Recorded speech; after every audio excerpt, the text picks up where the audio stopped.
বিগ্রহ থেকে সচল মূর্তি ধারণ করে পাতা আসনে এসে বসেছে। জিজ্ঞাসা করছে কে করেছে? আমি রান্না করেছি। মনে মনে ভাবছে দেখেছ, যেই না লাঠির ভয় দেখিয়েছি আর ভয় পেয়ে চলে এসেছে।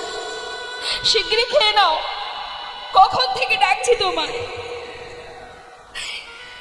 কেমন হয়েছে গোপীনাথ? ভালো হয়েছে? ভালো হয়নি বলো? আমি তো কোনোদিন রান্না করিনি।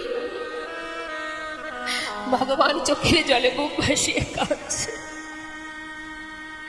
আর বলছে, ভক্ত কি করে বোঝাবো তোমায় যে আমার কাছে অমৃত।